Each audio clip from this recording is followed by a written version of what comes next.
Hello everyone, and welcome to another How Lou Sees It review. Today I am reviewing or previewing a game designed by Chris Handy called Gem. It is one of the Paco game mini games that he has on Kickstarter right now. I received this prototype version, and let's go ahead and take a look at it, show you how it plays, and tell you some of my thoughts. Again, this is a prototype version, so this box and the cards and everything will be of a nicer quality and finish, but a really well made prototype as well, so not to be confused with the original or the final version. But the artwork and everything, really simple, simplistic, but really well done. The game looks beautiful and it plays really, really well. Really enjoy it. Let's go ahead and take a look. So everything fits inside this little box here. You can see, my hand is actually kind of a small hand too. So, but I do have some Trident here for comparison. So you see, since gum doesn't even come, this small these days. It seems like they're always in these larger packages. So there you go. You have a game smaller than a pack of gum. And it's awesome. There's different levels. So if you go to the Kickstarter page, there's quite a few different games. They're ranked differently by the die here shown. There's 3 different levels. There's casuals 1, intermediate 2, and challenging is 3. So this is the most complex, and really I was very surprised at how much strategy got packed into this little game. So what you'll find is each of the players here will have some coin cards, 1, 2, and 3. And so it's 2 to 4 players. So you have some more coin cards here, set up for a 2-player game. Really, the setup is going to be the same in the center for whoever you're playing with, but you'll have some extras coin cards if you're only playing with 2 or 3. Set those aside. The instructions here are actually really pretty well done. I was surprised at how well the layout and the instructions kind of felt to me. I kind of worry about smaller games and the instructions, how they present those, but it actually works pretty well. Just kind of accordions out front and back there. Gives some great examples throughout, example of scoring, example of the setup. So yeah, really great. So how the game plays out is it's an auctioning game, and each turn, each of these rounds, really it's kind of split up. So you have the first round will have 4, 3, 3, 3, 3, then 2 for the final round. And you'll notice for all of these cards, we'll go ahead and flip over for the first round these first 4 gem cards. Okay. And you'll notice for the coin cards and the gem cards, there's a green number here on the top, and then on the opposite side there's a red number. And the green side is the invested side, I believe it's called. Let me make sure I'm using the right terminology here. Yes, invested side, and then the red side is the leveraged side. And that'll be very important through the gameplay there. But basically, as it's presented in the center, doesn't really have an impact on purchasing or anything. Really, it's based on your cards and your opponents. Whenever you spend money, you're going to change it over and turn the card over. And so it basically signifies that you don't have any, I spent 2 coins. I can't use this coin now. I'm going to have to later, in the reinvestment phase, spend money to turn that back up. The coins refresh. That was a bad example, sorry. Well, getting a little ahead of myself. Anyway, So at the beginning, each of the players will start with the exact same coins, and you take turns betting on... Oh, we got a spider here. Freaky. Yes, as you can see, you can take this game pretty much anywhere, and hopefully you'll pick a better spot than me away from the spiders. Anyway, so the goal of the game is at the end of the game you'll score 1 point for each gem. So you'll notice most of them have 2 gems on there. And then you'll also score points for sharing the majority. So basically tying in having the highest number in a certain gem type. So let's say at the end of the game we both had, me and my opponent both had 2 of these orange type gems. Then we would share the majority and we'd each get 2 points. The other way to score more bonus points is actually if you have the majority of a specific gem type, then you would actually score 3 bonus points. And in a 2-player game, that could be a big difference because obviously if you're playing with more players, tying and sharing can help you still, as 2 players will go above the other ones, whereas a 2-player game you're just kind of canceling each other out. But then if you get that one more gem above and you get the majority, then you get 3 bonus points. Anyway, so that's how the game ends scoring wise. So that's your goal, and you can only score points for cards that are green side up. Okay, whenever you get one of these, it goes to the leveraged side, comes in to your play. Okay.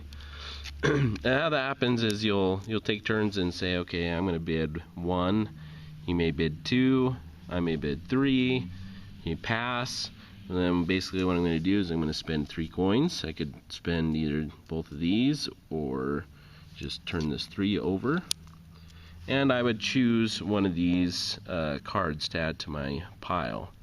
You'll notice that the invested side is always 1 more than the leveraged side. The single ones here are usually these little diamonds here.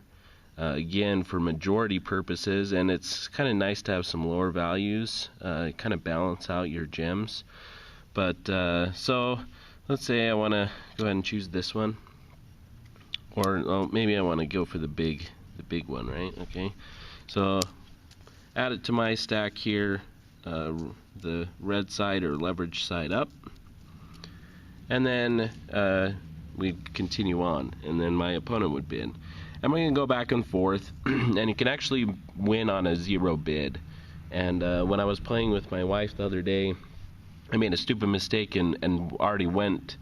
I bid for like 2, came out at 1 or 2, and she's like, I would have given you at 0, because she was going to keep her coins that she had for the reinvestment phase. And if I was paying attention a little closer, maybe I would have seen that. Saved myself some trouble. But so eventually what happens is both of these will go out. Let's say I get this one. Let's say we split it up nice and even here. Okay, so for both of us, let's just sake of the example here give you. So let's look at the end of that round. Then comes the reinvestment phase, and the person who took the last gem would be able to do the reinvestment phase first. What that entails is using any invested side up cards that you have, you can now utilize to reinvest on these leveraged ones. Now, the only one that I could leverage at this point, I don't know, you can really see, is I only have one coin. Okay, to reinvest into this one would cost 2, 3, 3, 1. So what I can do is reinvest this one and turn this one over to its invested side up. Okay. Well, the reason we want to make sure we try to utilize all our coins is at the end of the reinvestment phase, all your coins automatically get refreshed before moving on to the next round. Okay. So, you'll see here I have this gem card here, but it's going to be basically pointless for this next round since it doesn't help me at all. But I now have this 2 that I can add. So now I have, instead of just 6 coins or value to auction off, to bid at, I now have 8.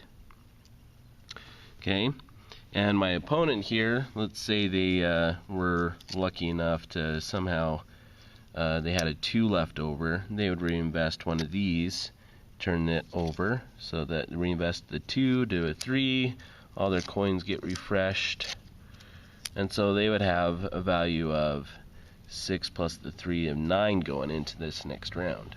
We flip over 3 new gems, and we go the bidding round again. So you see that that's the game right there. It's very, very simple. You go through any of the cards gained here. Again, go to your pile leverage side up.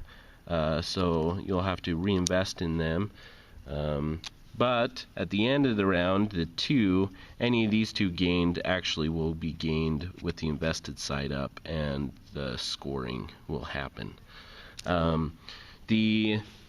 It's really, really intriguing game because there is just so much going on. My wife mentioned, it kind of took her off guard too, because the game is so simple.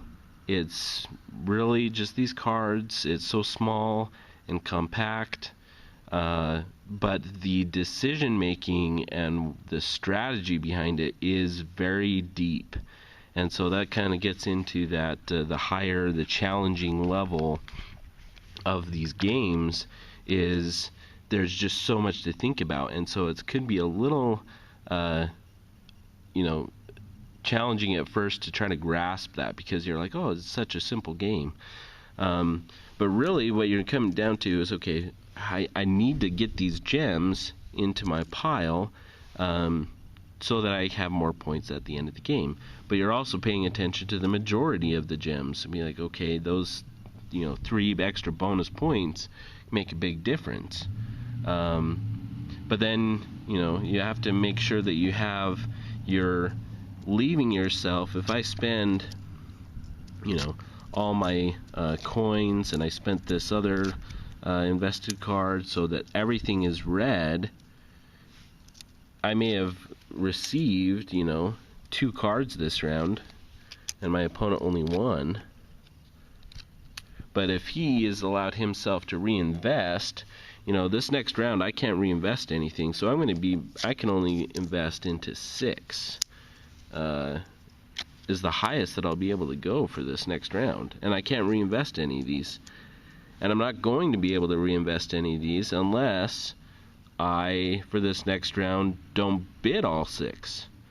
And so there's this really tight balance of okay, well, I need to leave myself some money to reinvest in these other cards. But doing that, I'm going to, you can win on a 0 bid, so I'm going to be letting other gems slip through my fingers. To reinvest all of these cards here, I'll need 6 just to reinvest these 2.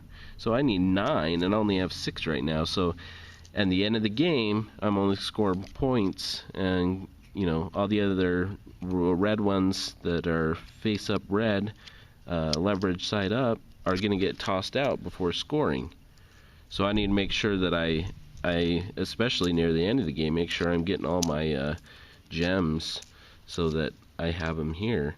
And then at the end of the game, as you get closer, it's like, okay, oh, well, I'm not going to have majority in this. It is 2 gems, but I really needed this 4 and utilize that 4 to get the, one of these last remaining gem cards. And so I'm going to do that knowing that this is going to get tossed out. But maybe that other card was worth it. So there's a lot of strategy and depth to the game. If you're going into the game with, it's very, very simple It is, but there is a lot of strategy to it, and don't get totally off guard, because there is a lot of strategy to it.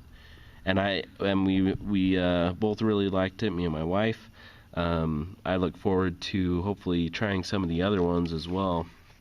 Or just go back the Kickstarter. Go learn more about it. We'll include a link in this review. But 2 to 4 players, really doesn't take that long to play. Maybe a max of around 30 minutes or so. But very, very compact. Something you can easily pull out at a restaurant or cafe or something like that. But yeah, there you go. Gem, one of the Pack-O games, designed by Chris Handy. There's a lot of other fun games, versions and types of games that are on there. I'm just really, really impressed with the design. The artwork and everything is very, very nice as well. Everything's just really comes together in this little micro game, if you will, of Gem.